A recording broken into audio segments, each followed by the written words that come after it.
कुछ उंज भी रामां औखियां सन, कुछ गल विच गम दा तौक भी सी, कुछ शहर दे लोग भी जालम सन, कुछ उसनूं मरन दा शौक भी सी। श्रीमान संत बाबा जरनैल सिंह जी खालसा पिंडरां वाले अते उन्हां दे नाल श्री अकाल तख्त साहब, श्री हरमंदर साहब दी अजमत की राखी लई शहादत दा जाम पीण वाले समूह सिंघां नूं शरधा सत्कार अते अकीदत भेंट करन दे लई इकत्तर होई गुरु रूप साध संगत। बुलाओ फतेह। वाहिगुरु जी का खालसा, वाहिगुरु जी की फतेह। जे इतिहास के पन्ने फरोलण का यतन करो, हमले तो खालसा पंथ ते बहुत होए ने, लेकिन दो हमलों का जिक्र दुश्मन ने अपनी कलम नाल आप कीता। जदों चमकौर की जंग होई, कच्ची गढ़ी नूं घेरा पिया, तो उस समय दे जिहड़ी गिणती सी वो मुगलों ने आप अपनी चिट्ठी जिहड़ी सी गढ़ी वल नूं गुरु गोबिंद सिंह साहब पातशाह वल नूं तीर दी नोक नाल उन्होंने भेजी सी, जिहदे विच उन्होंने लिखिया सी बकायदा कि गुरु गोबिंद सिंह साहब पातशाह जी, तुहाडे इर्द गिर्द मुगल फौजां दा 10 लाख का घेरा पिया होया, तुहाडे मुट्ठी भर सिंह जिहड़े ने ये 10 लाख फौज का मुकाबला नहीं कर सकते। ये गिणती मुगलों ने आप लिख के भेजी। दूजी गिणती जदों दरबार साहब नूं घेरा पिया जून 1984 नूं, ये गिणती भी भारत की सरकार ने अपनियां किताबां विच लिखी, अपनियां चिट्ठियां विच लिखी। उन्होंने टोटल गिणती का जिक्र जिन्नियां किताबां मैं पढ़ियां वो सारियां दा जिक्र 6 लाख के करीब। उन्होंने कहा भी पंजाब नूं घेरा पाउण लई 6 लाख फौज भारत की उन्हें घेरा पाया होया। दरबार साहब के अंदर तकरीबन 10,000 तो वध संगत नहीं सी। लड़न वाले सूरमे केवल 300 सन, जिन्हां ने हथियारबंद जंग लड़ी है। बाकी सारी संगत निहत्थी सी, किसी कोल कोई हथियार नहीं सी। मैं तुहाडा ज़्यादा समा नहीं लेना चाहता, 2 घटनावां का जिक्र करना चाहना। 2 और 3 की रात नूं जदों इंदिरा गांधी ने भारत के टैलीविजन के उत्ते ये संदेश दे के कहा कि आओ बैठ के रल मिल के गल करन दा यतन करिए, नाल दी नाल टैंकां तोपां नाल हरमंदर साहब नूं घेरा पा लिया, पूरे पंजाब च करफ्यू ला दिता। बहुत सारियां गल्लां साडी ईरखा बस वापर गईयां जिहड़ियां वापरनियां नहीं सी चाहीदियां। एक दिन मैं पंथ रतन जथेदार गुरचरण सिंह टौड़ा साहब नूं जदों जोधपुर जेल तो रिहा होके आए, मैं उन्हां दे उत्ते सवाल किया। मैं नाभे जेल चों रिहा होके आया सी, मुलाकात नहीं सी कोई होई।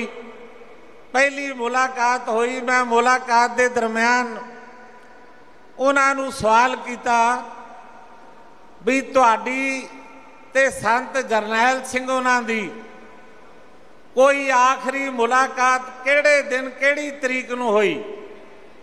की गलबात हुई।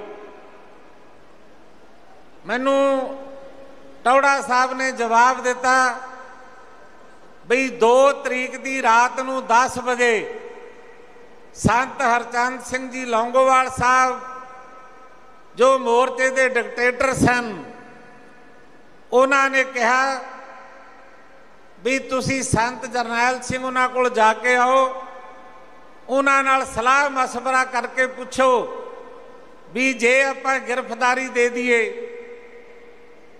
टौड़ा साहब कहते मैं क्या भी कौन कौन, कहते संत जी कह लगे तुसी मैं ते संत हरचंद सिंह होनी ते नाल सारी संगत आपां नाल लै चलांगे। कहते मैं क्या जी ठीक है। मैं उन्हां दा हुक्म मन के परिक्रमा दे विच नूं जा रहा सी, अकाल तख्त साहब ते गया। अकाल तख्त साहब ते मैं संत हरचंद संत जरनैल सुना नूं जदों मिलिया, मेरे ते उन्होंने सवाल किया प्रधान जी किवें आए। कहते मैं क्या जी संतां दा सनेहा लैके आया। कहते दसो की सनेहा। कहते उन्हां दी राय है भी आपां गिरफ्तारी दे दीए। कहते कौन कौन। कहते तुसी मैं ते संत लौंगोवाल साहब नाल सारी संगत। कहते मैनू कहन लगे भी मेरे नाल तां बहुत सारे भगौड़े ने, उन्हां दा की करांगे। कहते मैं क्या उन्हां नूं कह दो निकल जाण, बाद विच उन्हां दी गल कर लवांगे। कहते मेरे ते दूजा सवाल किया, मेरे कोल हथियार बड़े नजायज़ ने, उन्हां दा की करूँगा। कहते मैं कह दिता भी ये श्रोमणी कमेटी का प्रबंध है, आपे श्रोमणी कमेटी जवाब देगी। जेड़े तुहाडे कोल लाइसेंसी ने लै लो, बाकी रहन दो।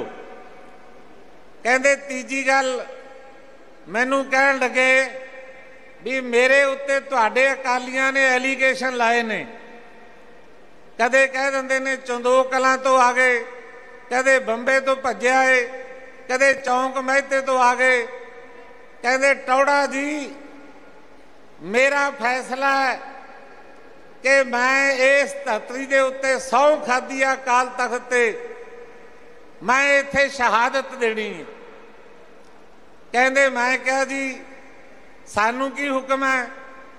कहते मैनू कहन लगे तुसी मोर्चा डिकटेटर नूं पुछो, जो संत हरचंद सिंह होनी कहते ने तुसी वो गल की पहरेदारी करो। कहते मैं क्या जी मेरे लिए जाती तौर पर की हुक्म है। कहते मैनू कहन लगे जे तू मेरी गल मन्ने तू पाकिस्तान चला जा। जे सरकार ने दरबार साहब ते हमला किया तो तू पाकिस्तान तो खालिस्तान का ऐलान कर दी, मैं इत्थों करांगा। कहते मैं क्या भी पाकिस्तान मैं किवें जावांगा, 6 फुट मेरा कद है, दुनिया भर के लोग मैनू जानते ने, ते नाले 2 पहला खालिस्तानी फिरदे ने, गंगा सिंह ढिल्लों, डॉक्टर चौहान, उन्हां दी गल तां कोई सुनन लई तैयार नहीं, ते मैं पाकिस्तान किवें जा सकदा। कहते मैनू कहन लगे भी पाकिस्तान पहुँचाउणा मेरा काम। कहते मैं कहा फिर तुसी मेरी गल मनो, तुसी जाओ पाकिस्तान। जे सरकार ने दरबार साहब ते हमला किया तुसी खालिस्तान का ऐलान कर दो, मैं श्रोमणी कमेटी ते अकाली दल तो खालिस्तान का ऐलान कराऊंगा। कहते संत जी कहन लगे भी नहीं, मैं तो इत्थे अरदास कर चुके भी उरे शहादत देनी है। कहते मैं खड़ा हो गया, खड़ा होके मैं कहा भी तुसी किहड़ा गुरु गोबिंद सिंह तो बड़े हो, मैं 5 प्यारे लियाउणा, उन्हां तो तुहानू हुक्मनामा जारी कराउणा है कि तुसी इस स्थान छड्ड के चले जाओ। कहते खड़े हो गए, नाले मैनू घुट के जफ्फी पा ली। हड्ड उन्हां दे बड़े करड़े सी ते मैनू जफ्फी काप के कहन लगे भी चल तेरा मेरा फैसला, ना तू जा ना मैं जावां। कहते फिर मैं क्या जी सानू हुक्म, कहते तुसी अपने मोर्चे डिकटेटर का हुक्म मनना। मैं इत्थे शहादत देनी है। 6 लाख फौज दे नाल 300 बंदा संत जरनैल सिंह जी की अगवाई दे विच हरमंदर साहब की अजमत की जंग वास्ते लड़िया। एक दूजी गल जिहड़ी गल का जिक्र बाबा हरनाम सिंह जी करके गए सी कि किरत का पैसा खाधा संत जरनैल सिंह ने, अपने पुत्रां धीआं नूं भी उसे लिहारा नूं तोरिया। असी संत जरनैल सिंह उन्हां दे घर चले गए, संतां दा पता लग्या, संतां दे घर पता लग्या भी उन्हां दी धर्म पत्नी पेके गई हुई है। असी पेके चले गए। मैं टौड़ा साहब अविनाशी सिंह श्रोमणी कमेटी तो 1 लाख रुपये का चैक लिया। 10,000 रुपया किसी सिंह ने दिता, वो नाल ले लिया। जदों गए बीबी जी टोका कर रहे सी घर मशीन दे उत्ते, संत जरनैल सिंह उन्हां दी धर्म पत्नी सानू देख के उन्होंने मशीन रोकी ते मंजे डाए, सानू दुध पियाया। टौड़ा साहब ने कहा बीबी जी आ 1 लाख रुपया ये चैक आ श्रोमणी कमेटी का बच्चों की पढ़ाई लई। बीबी जी का जवाब सी संतां दा हुक्म है कि गुरु की गोलक का पैसा घर विच नहीं वरतना। टौड़ा साहब कह लगे आ 10,000 रुपया मैं किसी सिख तो लैके आया। वो कह लगे भी ये 10,000 रुपया भी कितों नहीं लेना, ये सारे का सारा पैसा धर्म का गुरु संतां का हुक्म सी कि ये सारे पैसे की वरतों धर्म के कारज लई करनी है। मैं ज़्यादा समा ना लवां। अज मैं एक गल कहनी चाहना, उचेचे तौर के उत्ते जिन्ना चिर संत जरनैल सिंह जी शरीर रूप दे विच दुनिया विच रहे, कोई श्री गुरु ग्रंथ साहब की बाणी वाल कहरी अख करके नहीं वेख सकिया।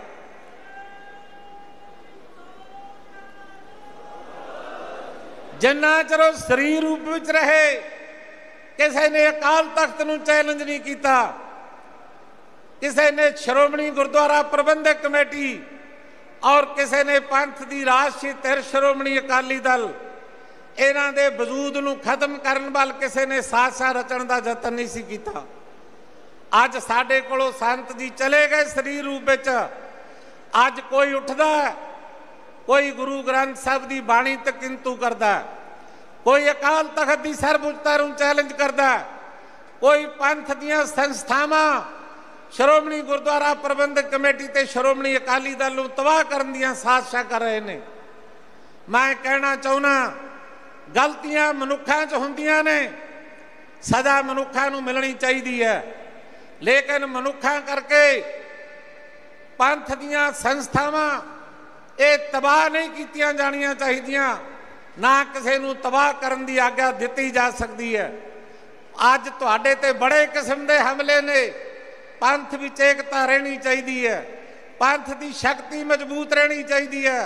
और मैं ये भी कहना चाहना कि श्रोमणी गुरुद्वारा प्रबंधक कमेटी, श्रोमणी अकाली दल जे दमदमी टकसाल नूं नज़रअंदाज करके तुरन दा यतन करे, 2 डींगा नहीं तुर सकती, क्योंकि जिड्डा वड्डा लहू श्री हरमंदर साहब ते अकाल तख्त की अजमत लई दमदमी टकसाल दा डुलिया, इन्ना लहू कोई होर नहीं डोल सकिया। संत जरनैल सिंह जी तो बाद बाबा ठाकर सिंह ने खालसा पंथ की इस महान संस्था की अगवाई सांभी, लेकिन बजुर्ग अवस्था विच हुंदियां होया भी जिन्ना यतन वो कर सकते सन उन्होंने किया। पर उन्हां तो बाद जिहड़ी अगवाई बाबा हरनाम सिंह जी कर रहे ने, वो प्रशंसायोग है, वो माण ते गौरव वाली है। ਉਹਦੀ जिन्नी प्रशंसा की जा सके उन्नी थोड़ी है। मैं एक गल कह के अपनी बेनती समाप्त करनी चाहना। कुछ लोग जिन्होंने ना कोई सेवा की, ना कुर्बानी की, ना अंदर पंथ का दर्द, लेकिन इल्जाम लाउणगे वो फलाना फलाने को विकिया होया, वो फलाना फलाने कोल विकिया होया। एक गल बड़ी चली इत्थे, कहंदे जी बाबा हरनाम सिंह नूं अमरीका दे विच KPS गिल ने भेजिया। तुसीं सुनिया होना सारिਆਂ ने, बड़े प्रचार होए। जदों वापस मुड़ के आए कहंदे जी एजेंसियां लेके आईयां ने। बाबा हरनाम सिंह नूं अमरीका भेजण वाला इक्को ही बंदा सी, वो दुनिया विचों चला गया, जथेदार गुरचरण सिंह टौड़ा। उन्हें भेजा बाबा हरनाम सिंह नूं, और भेजा उदों जदों बाबा हरनाम सिंह नूं पुलिस मारन नूं फिरदी सी। मैनूं बुला के कहा बाबे हरनाम सिंह नूं बुला। मैं बाबा हरनाम सिंह नूं लभ के बुलाया। इन्हां टौड़ा साहब ने कहा बाबा जी चले जाओ, हालात माड़े ने, अपनी जिंदगी बचाओ, तुहाडी जिंदगी नूं खतरा है। टौड़ा साहब ने अमरीका भेजा। ते बाद विच जदों हालात ठीक होए, दमदमी टकसाल नूं लोड़ पई, पंथ नूं जरूरत पई, ते बाबा जी तां आए। बाबा जी ने जोग अगवाई की, श्रोमणी गुरुद्वारा प्रबंधक कमेटी का साथ दे के, श्रोमणी अकाली दल का साथ दे के, श्री अकाल तख्त साहब की सर्वउच्चता नूं प्रवान करदिआं अज दमदमी टकसाल जिहड़ी खालसा पंथ की धर्म के खेत्र में तां बहुत बड़ा रोल अदा करती है, लेकिन राजसी खेत्र में भी माण मता ते गौरवमई रोल है श्रोमणी अपना दमदमी टकसाल का। ते मैं कहना चाहना कि ये पंथ दीआं संस्थावां ने, पंथ दीआं जथेबंदियां ने, ये मजबूत रहनियां चाहिदियां ने। भुल चुक दी खिमा। वाहिगुरू जी का खालसा, वाहिगुरू जी की फतेह। बहुत बहुत धन्यवाद।